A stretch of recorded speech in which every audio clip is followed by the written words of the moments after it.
नमस्कार, तनुजाज रेसिपीजमध्ये तुम्हा सर्वांचं स्वागत आहे। तर आज आपण तांदळाचा नाश्ता बघणार आहोत। अतिशय झटपट होणारी रेसिपी आहे। त्याच्यानंतर लहान मुलांचा टिफिन असेल तर त्यासाठीही तुम्ही ही रेसिपी नक्की ट्राय करा। अगदी झटपट होणारी, अगदी घाई गडबडच्या वेळेला जर काय करायचं असा जर प्रश्न असेल तर ही रेसिपी तुम्ही एकदा नक्की ट्राय करा। अगदी झटपट होते, आपल्याला पीठ वगैरे भिजवायची बिलकुल गरज नाही पडत।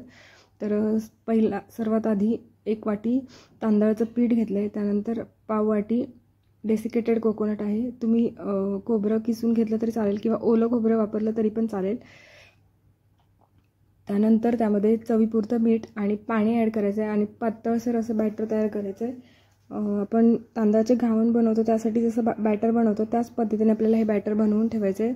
आणि हे बॅटर बनवल्यानंतर मी ते साईडला ठेवून देणार आहे आणि आपण एक वेगळ्या प्रकारची चटणी बघणार आहोत। तर आता वाटाणे पण भरपूर आहेत बाजारामध्ये, तर आपण जे वाटाणे आणल्यानंतर त्यातले जे कोवळे वाटाणे असतात तर ते वाटाणे बाजूला काढलेत मी आणि त्याची चटणी बनवायची आहे। तर वाटाणे घेतलेत मी अर्धी वाटी।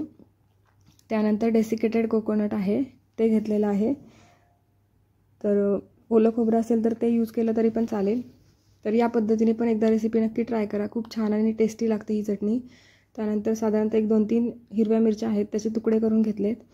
आलं आहे ते घेतलेलं आहे। त्यानंतर चवीपुरतं मीठ आणि अगदी थोडंसं पाणी ॲड करून आपल्याला ह्याची पेस्ट करून घ्यायची आहे।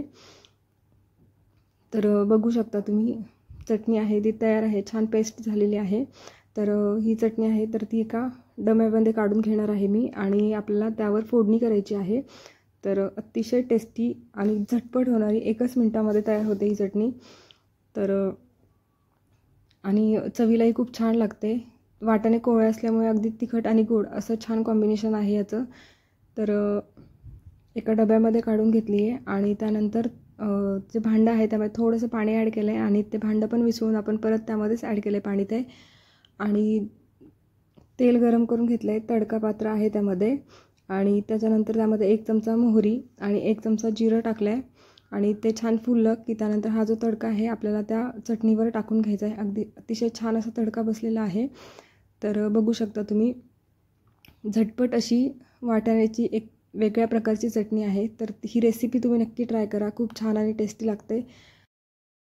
त्याच्यानंतर मी तवा गरम करून घेतला आहे आणि त्यानंतर त्यावर थोडंसं तेल स्प्रेड केलेलं आहे आणि थोडंसं पाण्याचं शिंतोडं दिलं आहे, जेणेकरून आपण जेव्हा हे बॅटर स्प्रेड करू तव्यावर तेव्हा ते चिकटणार नाही खाली आणि अगदी सहजपणे आपल्याला ते दोन्ही बाजूनी भाजून घेता येईल।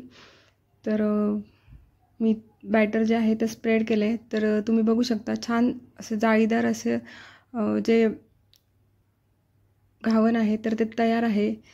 तर हे दोन्ही बाजूनी छान मी भाजून घेणार आहे, त्यावर तेल स्प्रेड करणार आहे आणि 1-2 मिनिटमध्ये आपलं जे घावण आहे तर ते तयार आहे।